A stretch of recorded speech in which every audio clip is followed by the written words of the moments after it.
શું તમને પણ આ રીતે પલાઠીવાળામાં તકલીફ પડે છે અને અહીંયાથી પણ સીધા નથી થઈ શકતા કે પછી આ બધું ખેંચાતું હોય એવું ફીલ થાય છે, પગ તો સીધા વળતા જ નથી અને લાંબા ટાઈમ સુધી તો આ પોઝિશનમાં બેસી જ નથી શકતા? શું તમને આવું થાય છે? અને હા, તો આ વિડીયો તમારા માટે છે, એન્ડ સુધી જરૂરથી જોજો. તો આપણે કેટલાક સ્ટ્રેચિંગ્સ જોઈશું જે તમારા હિપ જોઈન્ટના ટાઈટ મસલ્સને લૂઝ થવામાં હેલ્પ કરશે અને સાથે સાથે તમારા જોઈન્ટની જકડામણને પણ ઓછી કરે એવી પણ કસરત આપણે જોઈશું, જે તેનાથી તમે તમારી આવી રીતે ક્રોસ લેગ સિટિંગ એટલે કે તમે પલાઠી વાળીને સારી એવી રીતે બેસી શકશો, કોઈ પણ દુખાવા વગર, કોઈ પણ પ્રોબ્લેમ વગર અને કોઈ પણ તકલીફ વગર. તો એક્સરસાઇઝમાં આપણી ફર્સ્ટ એક્સરસાઇઝ છે બટરફ્લાય સ્ટ્રેચ. ઓકે, તો બટરફ્લાય સ્ટ્રેચમાં શું કરીશું? આપણે બેસવાનું છે, આપણે બેસીને કરીશું. તમારા બંને પગના પંજાને આ રીતે ભેગા કરો અને તમારા શરીર બાજુમાં લાવો, રાઈટ? અને પછી એને બેક સીધી રાખીને બેસો. જો તમને સપોર્ટની જરૂર પડે તો તમે સપોર્ટ લઈને બેસો, જેથી તમારી બેક સીધી રહે. બીકોઝ શું થાય છે, સમટાઈમ જ્યારે તમે પગ આવી રીતે નજીક લાવો છો ને, તમારા મસલ્સ જો બહુ ટાઈટ હશે ને તો તમે અહીંયાથી વળવા લાગશો, રાઈટ? એ તમારું ખેંચશે બેકને. તો બેક સારી એવી સીધી રાખો. તમે સપોર્ટ લઈને બેસો એના કારણે જો વળી ના જાય એના માટે તમારા બંને પગને આ રીતે ભેગા કરો. તમારાથી નજીક લવાય એટલા લાવો, રાઈટ? અને પછી શું કરો? બેક સ્ટ્રેટ અહીંયા પકડો અને પછી તમારા બંને પગને ધીરે ધીરે નીચે ખેંચો, રાઈટ? જાતે જેટલા જાય એટલા લઈ જાઓ અને એના પછી તમારે ખેંચવાના છે. અને જ્યારે ખેંચશો ત્યારે તમને અહીંયા ખેંચાતું હોય એવું ફીલ થશે. તો આ ખેંચો, 5 સેકન્ડ સુધી હોલ્ડ કરો, રાઈટ?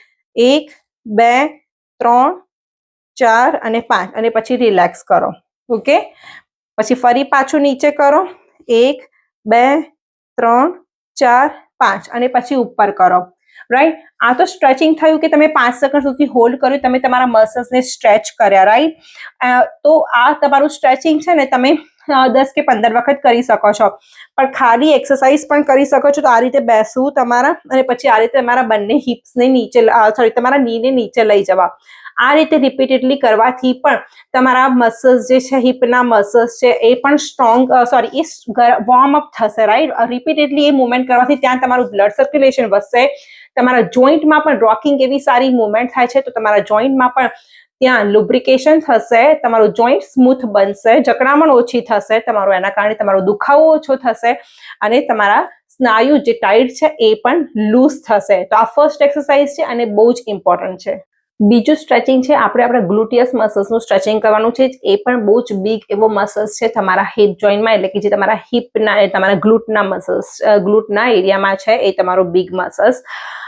તો એ મસલ્સના સ્ટ્રેચ માટે શું કરવાનું છે? તમારે તમારા પગને સીધો કરો, રાઈટ? અને સીધા બેસો બેક સ્ટ્રેટ સાથે.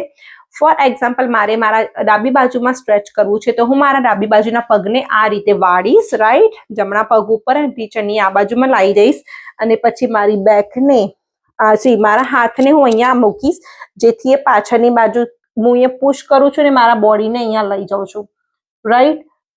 તો આ રીતે તમને સારું એવું અહીંયા સ્ટ્રેચ ફીલ થશે અને એ તમે 10 સેકન્ડ સુધી હોલ્ડ કરી શકો છો.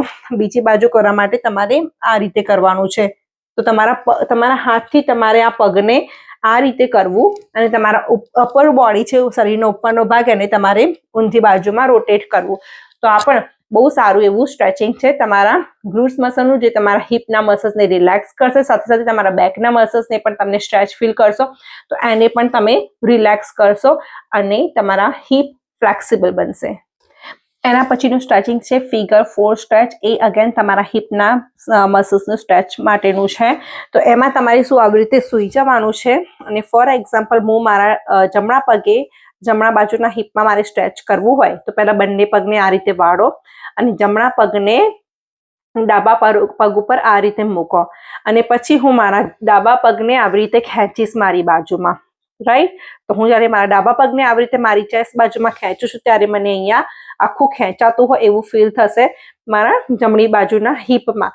આ સ્ટ્રેચિંગમાં તમારે 10 સેકન્ડ સુધી હોલ્ડ કરવાનું અને 3 વખત કરવાનું, રાઈટ? જ્યારે તમે ડાબી બાજુમાં સ્ટ્રેચિંગ કરો છો તો તમારા ડાબા પગને આ રીતે જમણા પગ ઉપર ક્રોસ કરો, રાઈટ? અને પછી તમે તમારા જમણા પગને આ રીતે ઉપર ખેંચો, રાઈટ? તો તમને તમારા ડાબી બાજુમાં સ્ટ્રેચિંગ ફીલ થશે.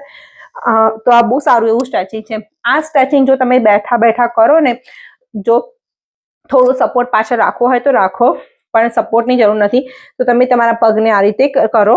તમારા જમણી બાજુમાં તમને સ્ટ્રેચિંગ કરવું હોય તો જમણા પગને આ રીતે ક્રોસ કરો, રાઈટ. અને પછી આગળની બાજુ બેન્ડ થાવ આ રીતે, રાઈટ. તો આ રીતે આગળ બેન્ડ થવાથી બી તમને અહીંયા ખેંચાતું હોય એ ફીલ થશે, રાઈટ. આખું તમને સારું એવું સ્ટ્રેચિંગ ફીલ થશે. તો આ રીતે તમે બેસીને પણ કરી શકો છો. તમારા પગને ક્રોસ કરો અને પછી આગળ જાઓ. ઓબ્વિયસલી તમે કેટલા જઈ શકો છો, કેટલું સ્ટ્રેચ કરી શકો છો, એ બધા ડિફરન્ટ પીપલના ઉપર ડિપેન્ડ કરે છે. એમના મસલ્સ કેટલા ટાઈટ છે, એમનો દુખાવો કેટલો છે. પણ તમારે એ ધ્યાન રાખવું કે સ્ટ્રેચિંગ કરતી વખતે બહુ અતિશય પેઇન થાય એટલું સ્ટ્રેચિંગ ના કરવું. લાઈક 0 થી 10 ની અંદર તમારો દુખાવો 5 સુધી જાય ને એટલું કરવું. એનાથી વધારે તમારો દુખાવો ના જવો જોઈએ સ્ટ્રેચિંગ કરતી વખતે. આના પછી બીજા બે સ્ટ્રેચિંગ છે જે તમે કરી શકો છો, લાઈક ની ટુ ચેસ્ટ સાથે ડબલ ની ટુ ચેસ્ટ. તો ની ટુ ચેસ્ટ એટલે કે તમારે એક જ પગને તમારી ચેસ્ટ બાજુમાં લઈ જવાનું છે, રાઈટ. તો તમારે આ રીતે સૂવાનું છે. તમારા એક પગને આ રીતે ઉપર લાવીને તમારા બંને હાથથી અહીંયા પકડો અને ખેંચો એને તમારી બાજુમાં, રાઈટ. અને એને 5 થી 10 સેકન્ડ સુધી હોલ્ડ કરો, રાઈટ. તો તમને અહીંયા ખેંચાતું હોય એવું ફીલ થશે. એ રીતે તમે તમારા બંને પગે કરી શકો છો. 5 સેકન્ડ સુધી હોલ્ડ કરો અને પછી રિલેક્સ કરો, એટલે તમે 10 વખત કરી શકો છો. અને આ થયું એક નીનું સ્ટ્રેચિંગ થયું, પણ તમે બંને પગને એક સાથે પણ કરી શકો છો. તો આ રીતે પકડો અને તમે તમારી બાજુમાં એને ખેંચો, રાઈટ. તો તમે તમારા બંને હિપના આ બધા જ મસલ્સનું સારું એવું સ્ટ્રેચિંગ કર્યું. તો આ પણ સારી એવી એક્સરસાઇઝ છે જેનાથી તમે પલાઠી વાળીને ઇઝીથી બેસી શકશો. તો આ કર્યા સ્ટ્રેચિંગ્સ, અને જે બેસ્ટ એવી સ્ટ્રેન્થનિંગ એક્સરસાઇઝ છે હવે એ છે બ્રિજિંગ એક્સરસાઇઝ, જે તમારા આખા પગથી લઈને તમારા હિપ્સ, તમારા કોર અને તમારા બેકના મસલ્સને મજબૂત કરવામાં સારી એવી એક્સરસાઇઝ છે. તો આ રીતે સૂવું અને પછી તમારે તમારા હિપ્સને ઊંચા કરવા, ઓકે. અને ત્યાં 5 સેકન્ડ સુધી હોલ્ડ કરવું, 5 કે 3 સેકન્ડ સુધી જેટલું તમારાથી થાય એટલું, અને પછી એને નીચે મૂકવું. તો આ એક્સરસાઇઝ પણ તમે 10-10 કે 15-15ના 2 સેટ કરી શકો છો, રાઈટ. આ તમારા મસલ્સને સ્ટ્રોંગ કરશે, જેથી એ ઇઝીથી વારંવાર ટાઈટ ના થઈ જાય અને અગેન તમને દુખાવો ના કરે પલાઠી વાળીને બેસવામાં. તો મસલ્સને સ્ટ્રોંગ કરવા પણ એટલા જ ઇમ્પોર્ટન્ટ છે, રાઈટ. 1, 2, 3 અને પછી નીચે.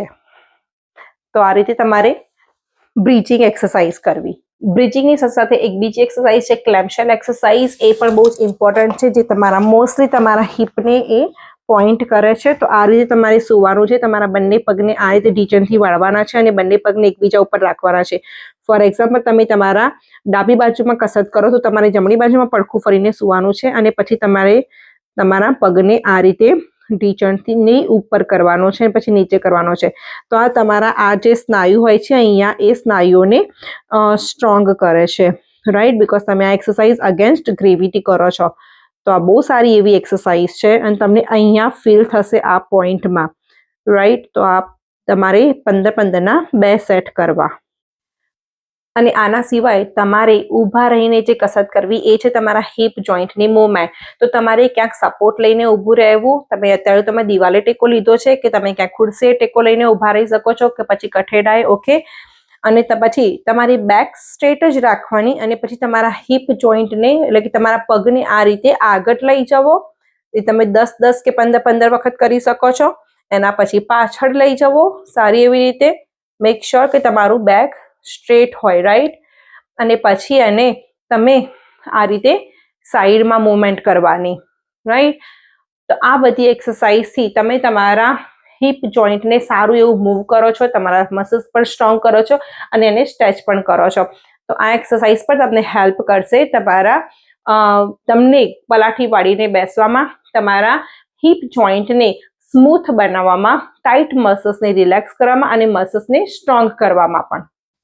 તો આ છે સારી એવી ઇઝી એક્સરસાઇઝીસ જે તમને પલાઠી વાળીને બેસવામાં હેલ્પ કરશે. જો તમારો પ્રોબ્લેમ તમારા હિપ જોઈન્ટના અને લોઅર બેકના રિલેટેડ હશે તો આ એક્સરસાઇઝ તમારે ડેઈલી કરવી, દરરોજ કરવી, જેથી તમને જલ્દીથી ઇમ્પ્રુવમેન્ટ જોવા મળે. તો થેન્ક યુ મારો આ વિડીયો જોવા માટે. જો તમને મારો વિડીયો ગમ્યો હોય અને હેલ્પફુલ લાગ્યો હોય તો એને લાઇક કરજો, મારી ચેનલને સબસ્ક્રાઇબ કરી લેજો જો ના કરી હોય તો, અને તમારા ફ્રેન્ડ્સ ફેમિલીમાં જેને પણ આ વિડીયો હેલ્પફુલ થઈ શકે એમને શેર પણ કરજો. તો ચલો bye, see you next time એક નવા હેલ્પફુલ વિડીયો સાથે. ત્યાં સુધી તમારું ધ્યાન રાખજો, હેલ્ધી રહો અને હેલ્ધી જીવો.